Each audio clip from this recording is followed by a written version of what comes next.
How's your stomach? Did you find anything to... It's gone. Yeah? Yeah. This is Mongolian Mindset, and today we're going to be typing Kurt Cobain, lead singer of Nirvana. We're going to be using Linda Barrens Interaction styles and temperament combined with cognitive functions. I'll be dropping a link to the playlist where you can watch us actually break down each of these metrics one by one, and actually the cognitive functions as well. First, we're going to check and see what the monkeys, crack cocaine whores, at Personality Database has Kurt Cobain as. Okay, so they have Kurt Cobain as an INFP overwhelming favorite, okay, with 1,880 votes for INFP. So let's go check the chart. So INFPs, that's my best friend. They're responding, they're informative, they're outcome focused. TEFI, SINE, abstract, interest based. Yeah, I think that's all of them. But if he meets those metrics, we'll call him an INFP. If he doesn't, we'll find his actual type. Okay. Did I hit all of them? Oh, they're also affiliative. INFPs are also affiliative. So, and we have all those metrics broken down. And guys, we are still doing the free typing sessions by us, and I think we are at this point the best online. If you want to find your personality type, all we ask that you do, we do it absolutely free. People charge $100 for it. We do an awesome job. You get to ask questions afterwards. You get to message me. My inbox is always open. But all you have to do is subscribe to the channel, join the Facebook group or Discord, and message our moderator Cody on Discord or Facebook, and he will get back to you. And the Discord is really starting to pick up, guys. I'm enjoying it. The mods over there doing a great thing. So highly recommend you join our Discord and more Facebook group. I like the Facebook group, but that's more motivational group. Yeah. I finally have been prescribed the right stomach medicine after 6 years of being in constant pain. Finally, I haven't had a stomach problem for like over a year now. Yeah. Did they finally figure out what it was, or did they just finally...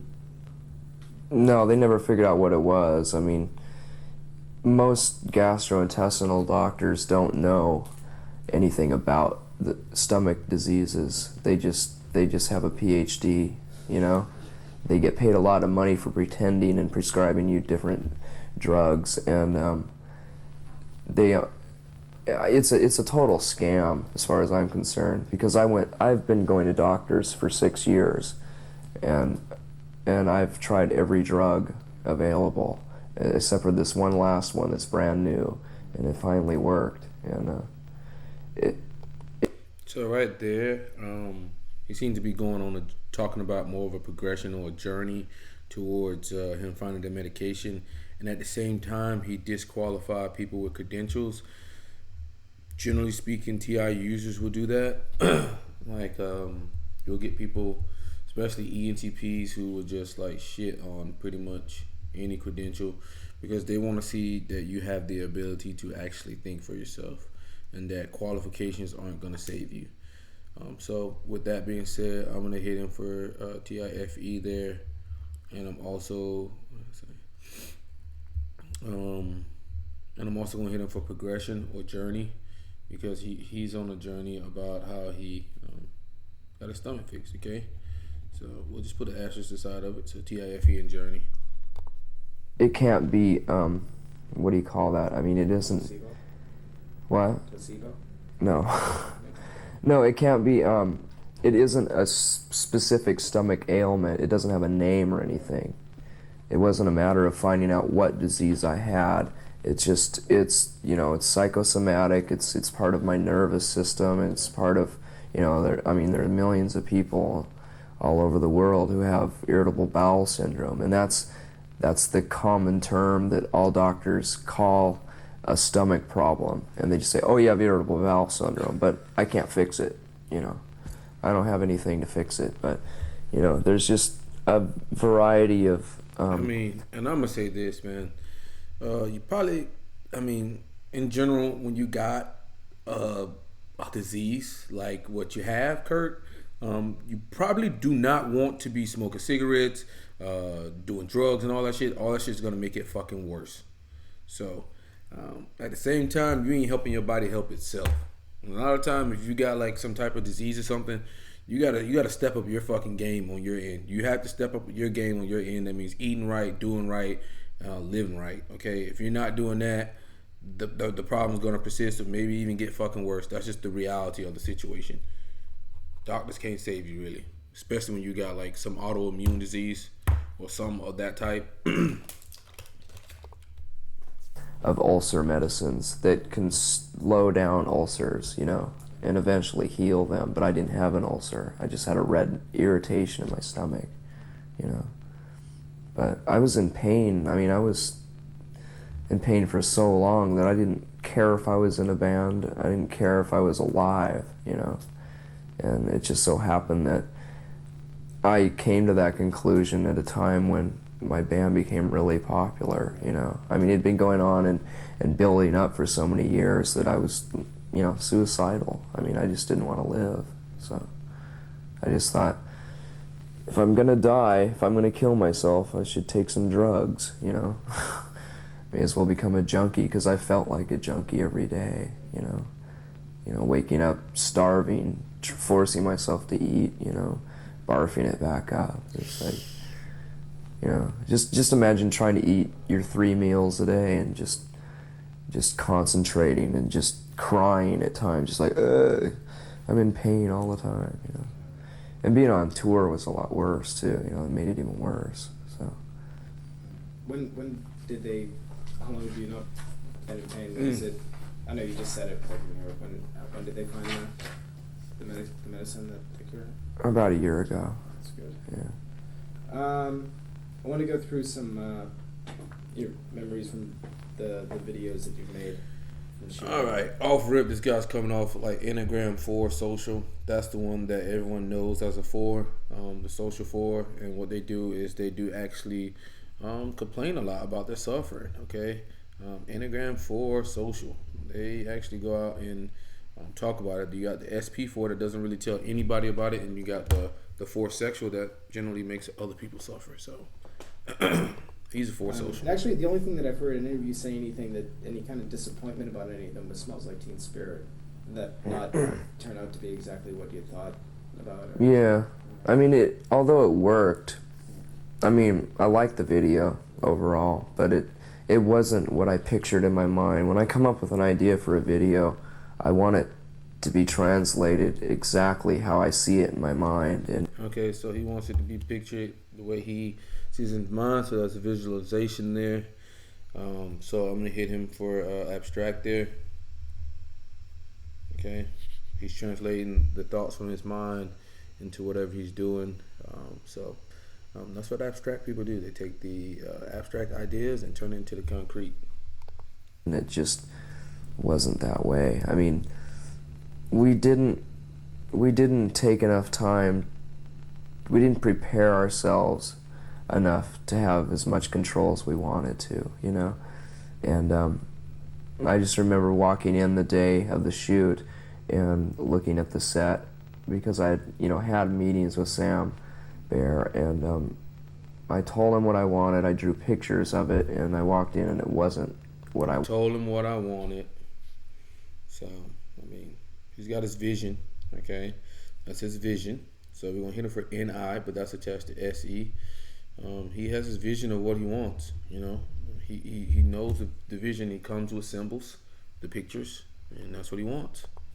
Wanted, you know, it looked like a Time Life commercial to me, you know, with that backdrop. It just looked like such a contemporary, you know those kind of commercials where people are sitting there, you know, trying to sell aspirin or something, or, you know, an AT&T commercial. That's what it looked like to me. Yeah, he's talking about like what people are doing, people going back trying to sell aspirin.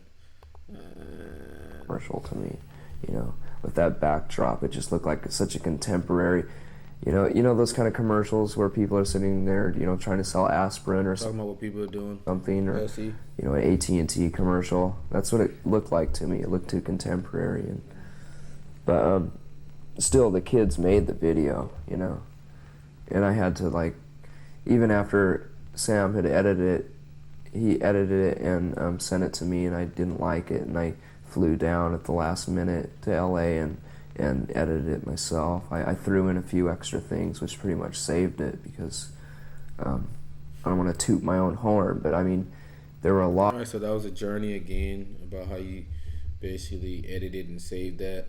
Go back, catch that.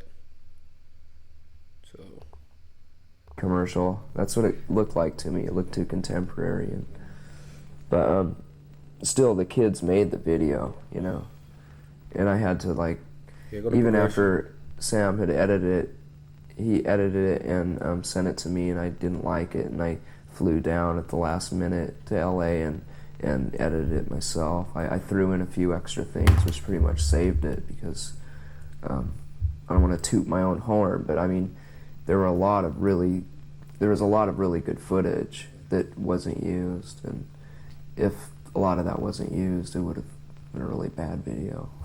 More crowd stuff. unfortunately, we got a shitty if this and that statement. I'm not gonna count it, but whatever.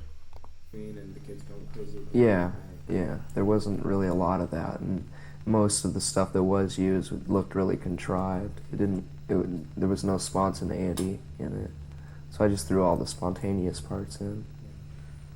And then, well, I guess after that, you did a couple with Kevin Keirsey. What was now the only? I guess the blues and the purples and your faces being distorted was. I hate typing people like him because of the fact that I never know what the fuck drugs this motherfucker's on, and the reality of the situation is that different drugs have different effects on your brain chemistry because there's synapses, and from that they release like different things like norepinephrine, epinephrine, acetylcholine, all these different things, and these things do affect you differently. Okay, as if he wasn't probably on fucking drugs, but I doubt this guy was ever not appeared in his life where he wasn't on fucking drugs. The only thing you really wanted from Come As You Are, is that true, or was it, or the biggest things that you were concerned about? Yeah, those were the biggest things. And I wanted Baby underwater, and I just wanted a water effect, and I wanted this, I wanted that. Okay, I'm in it for NI. Overall, I'd say, a real large percentage of that was exactly how I thought of it in my mind. Exactly how I thought of it in my mind. I'm here for NI, abstract again. He's coming off responding, okay? So responding, abstract, SENI, progression, TIFE, just with the basics here. It's looking like this guy's an INFJ. Okay, I would probably type him I'm going to type in for social, okay, and for social, I'd probably say sexual is his other part, but let's keep going. The idea of the actual set, with the stairs and the chandelier and stuff, and it just worked out perfectly. I mean, it's really good. It's great to work with somebody that can come up with their own ideas too, and just surprise you, and not only come up with the same exact vision that you had, translate that, and then throw in their own ideas, and that works even better because then you have more things to work with, What was yours and what was his? Do you remember? What you suggested and some of the things he surprised you with? Well, he basically just came up with the set. There's the stairs and the chandelier, the set itself. Yeah. How long do you have to swing from the chandelier? Quite a few hours. Yeah. And Lithium was originally going to be a pretty elaborate, I guess, concept video with some pretty elaborate ideas you had for it, right? Yeah, it's just that we failed to hire some puppet people. I guess that's what you'd call them. People who do animation and use puppets in time to be able to finish it, to get it out in time of the release date. So we just scrapped the idea. Actually, we just put it on hold, and we're still working on it. we still want to do something with puppets. At the time, I wanted pretty much a rip-off of the Brothers Quay. Not a rip-off, but, use... Wanted this again. He's NISE user. Let's go ahead and for responding, NISE.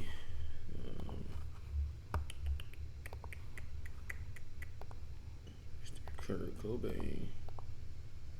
We actually had a dude in our group who looks exactly like Kurt Cobain, and we did type him. And he was actually an INFJ. His name is Alex. Very cool guy. He has a son. He really cares about his son. And he was doing guitar stuff. Not exactly sure what he's doing now, but I hope him the best. We like you, Alex. Using the same imagery, but because I make dolls, I've been making dolls for years, and it just turns out that a rip-off of the Brothers Quay. Not a rip-off, but using the same imagery, but because I make... Talking about imagery, that would go under abstract, okay? That's imagery, symbols, whatnot. Make dolls. I've been making dolls for years, and it just turns out that those are the dolls that I make are a lot like Brothers Quay dolls that they use. And when I first saw their short films, I was just amazed. It's like, God, this is the neatest thing I've ever seen. That's my mind, and it was just, it was just put on the back burner. But we're still working on it. That'd be cool. Have you seen that Tool video? Oh God, I hope they get sued. You did a great job ripping them off, but it is so... It is such a rip-off. It's a shameless rip-off. I mean, I wanted a Brothers Quay style, but I didn't want anything like that. I wanted this, I wanted that. I hope they get sued.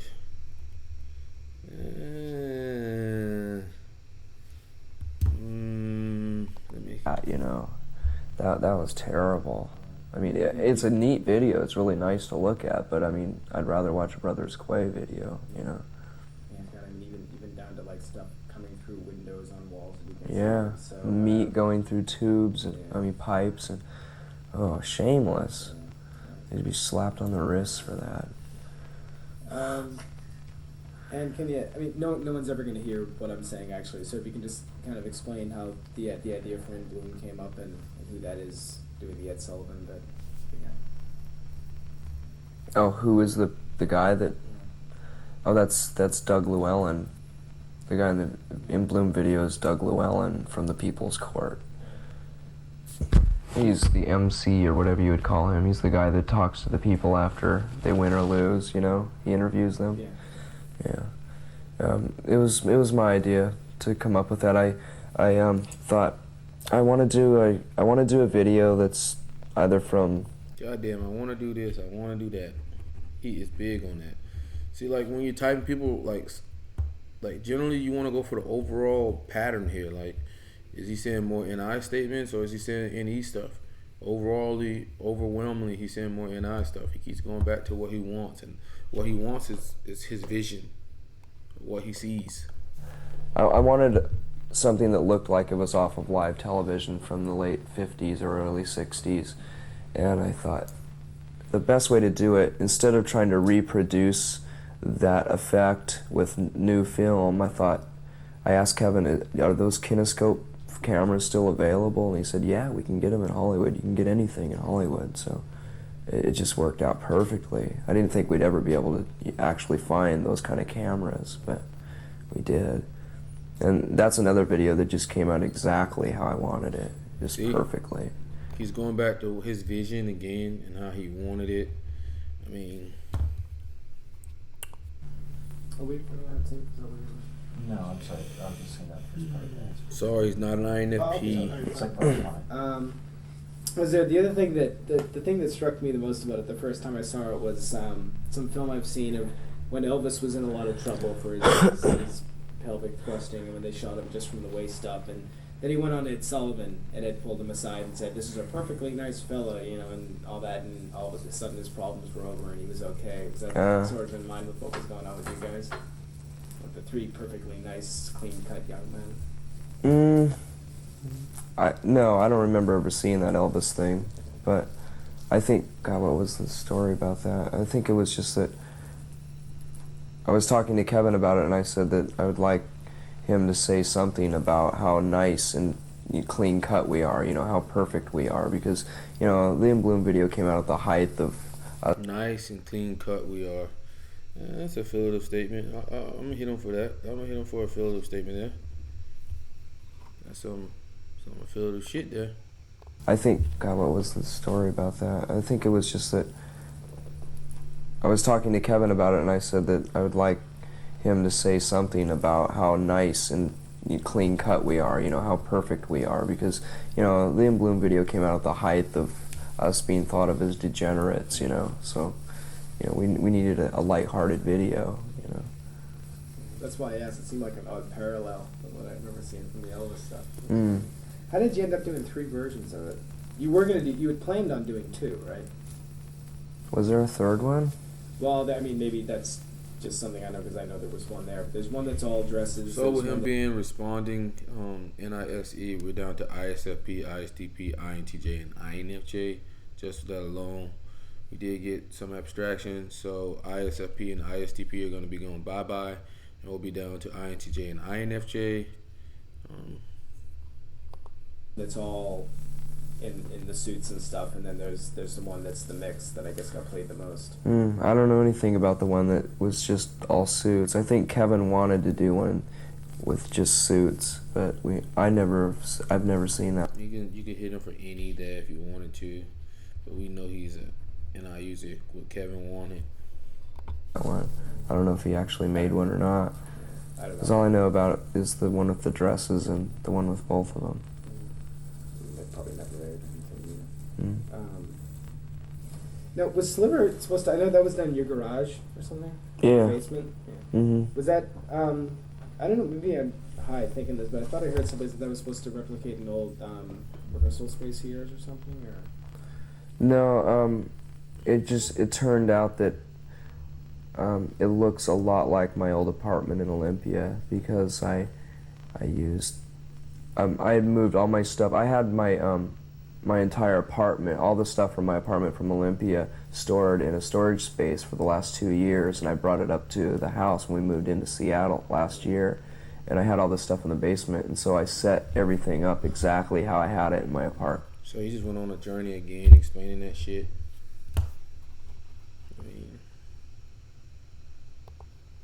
I mean, it turned out that it looks a lot like my old apartment in Olympia because I used. I had moved all my stuff. I had my entire apartment, all the stuff from my apartment from Olympia, stored in a storage space for the last 2 years, and I brought it up to the house when we moved into Seattle last year, and I had all this stuff in the basement, and so I set everything up exactly how I had it in my apartment in Olympia. It's just weird deja vu to see that. how did Frances Bean survive that? Was she kind of? That's just trickery. That's just she wasn't right in the middle of us dancing around and throwing things. And you see when he was responding, he is responding, and when he talks, it's all close-ended. It's not open-ended. Open-ended is informative language. Closed-ended is direct language. So, yeah, I mean. No, we shot us dancing around, and then we put her down, and then like just drop paper around her, and then edited it together to make it look like she was like at our feet. All right, so that was SE. That was progression again. This fucking guy. That just seemed like an obvious thing to do since she was there in the house and stuff. Or yeah, she was there. I was babysitting. Yeah. So, when you went to do Heart-Shaped Box, did you plan on doing that with Kevin, or did you decide you wanted to go with someone else from the beginning? I'd rather not answer that. Okay, that's cool. Did you collaborate with Anton a lot of the ideas? And actually, why Anton? Well, we met him a few months before we did the video, or before we decided to do the video. He did a photo shoot for us, and he was just such a nice guy. And then I think it was a New Order video, and I wanted to work with somebody that was a photographer or On it again. Going on another fucking an journey. artist this time. I just wanted to make sure that the visuals were going to be really stark and vivid, you know? So that's why we chose him. I met him for like 2 minutes once. Yeah, he's great. He's a really great guy. Whose idea were the hanging fetuses and the Oregon woman and Santa on the cross and all that stuff? All of it was my idea, except for the large woman. You know, that was Anton's idea. And that was just another thing that he just threw in. You know, we didn't even talk about that. It was just, he just happened to film her one day when we weren't there. And it was incredible. I mean, it turned out so great. Like I was saying before, it's really great to work with somebody who has their own ideas, you know?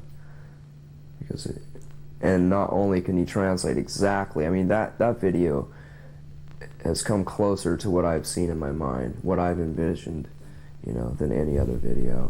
I didn't Talking about envisioning, that's abstract, okay? NI again. We've been beating NI like crazy, dude, okay? think it would ever be possible to come that close, you know? It was just perfect. I think I've drained myself on video ideas. I don't even want to try to reproduce something like that again. Is it a lot of work for you? A lot of work, yeah. Oh, definitely. It's mind-boggling. It's just, I don't know, it's a really detailed medium. It's just, there's so much to it, you know, and it's so fragile. You know, you could really screw it up. Now you're not going to make a video for all apologies. You're just going to put the unplugged. I just haven't bothered to come up with any ideas lately. I've been on tour and I haven't been thinking of anything other than just concentrating on touring. I just don't want to bother. Concentrating and focus and with it right now. I don't really see the need to put out more than 1 or 2 videos for each record anymore. It's basically a waste of money because everyone knows we have a record out, you know. And if we're going to sell some more records based on the next video, then those aren't people who want to listen to our album anyhow. They bought it because of that video or that song, you know. And, you know, I just want to sell. Talking about the interest of the people there. Okay, that's interest there. Albums to people who really like us and who already know about us and already like us, you know. So I don't see any reason for it. I actually don't want to do any more videos, but I've got a few ideas for Rate Me, and we want to release it as a single, so we might do something with that. Do you want to talk about that at all, or do you want to save that? We'll save it. Was All Apologies going to be the next single anyway? Because that, I mean, of the unplugged stuff that I've seen, that's one of the ones that I think fits the unplugged format. All right, so let's go ahead and start knocking more off here. We got enough of progression here, and we got enough. He's about the journey of life. He's not looking at end products here. He's not favoring the end product. The journey is what's important to him. So progression, responding, progression, SENI, that leaves us ISTP, INTJ, and INFJ. And this guy's talking about envisioning a lot, and his vision, and that not symbols, imagery. So we're gonna hit him for abstract. So that leads us down to INTJ and INFJ, and he is a TIFE user. He's not talking about achievements. What does he value? What's important to him? He's really not saying any of that. We'll watch a little bit more, but we got him down for INFJ here. He looks Matt, the best. Was that the reason for it, or were you planning on putting it out as a single anyway? No, it was going to be the next single. I don't think it was the best performance off the Unplugged thing. That's just my opinion.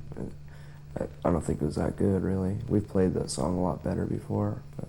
But I see what you mean. It does fit. It could work really well acoustically.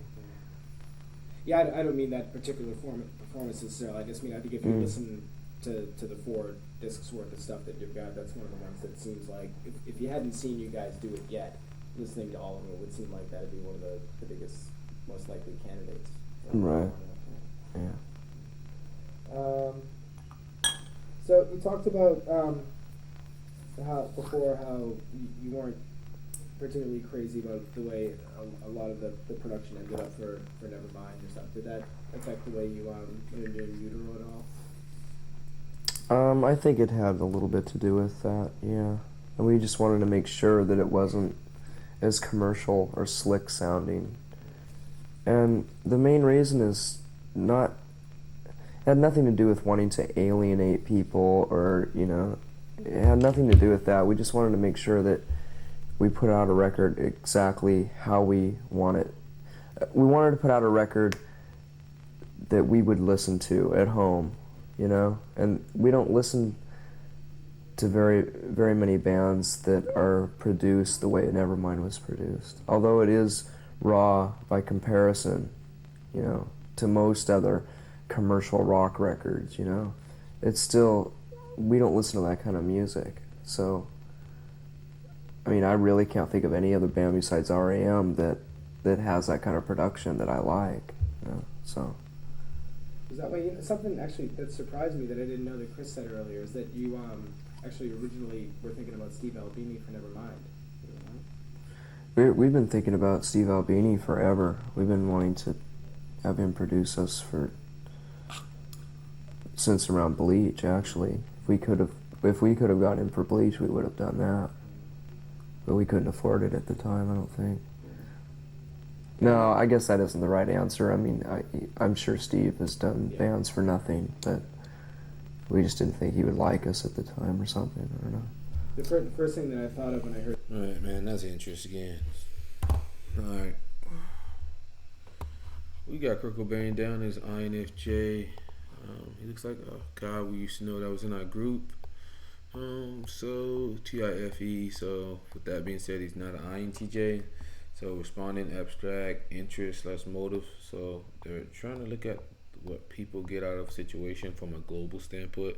That's what NF's interest is more about. Affiliative, about doing the right thing. I know this guy's on drugs and stuff, but it is what it is. Don't do drugs. If you're an abstract person, please don't do drugs. I'm telling you, do not do fucking drugs. Indirect, okay? So we got Kurt Cobain down as an INFJ. I'm hitting him for fucking social, Enneagram 4. So 4, social, okay? That's the type that everybody knows as the 4, but they don't really understand the SP and the sexual. So I'm hitting him for SO / sexual, okay? And then I'm gonna hit him with the Dario Nardi subset. I'm hitting him with creative. And to me, man, I gotta rank this guy, man. I gotta rank this guy. I mean, his music and everything is amazing, but I think his music and his production and stuff, but I gotta evaluate him as an overall whole.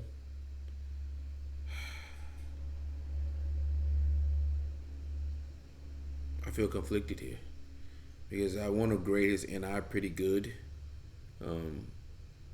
but then I also want him as an overall baggage. I ain't rating him that fucking high. I'm just be fucking honest with you. I would hit him for above average, man. I'm not in love with a junkie, bro. I'm sorry. Like the guy, but I mean, he ain't Cristiano Ronaldo, okay? That's all I'm saying. He's not Ronaldo. I think Ronaldo sets the upper echelons for the INFJ there, of what the INFJ is possible for the INFJ. So, yeah. comment below what you think about everything, and did you think he was an INFP? What did you think about it? And comment below. We do have a list of people that we're typing, so I really ain't taking many names right now because we do have a tremendously long list, and we've got quite behind because we do so many damn free typing sessions. So sorry about that, but it was exciting and it was great, and I'll see you guys on the next exciting episode.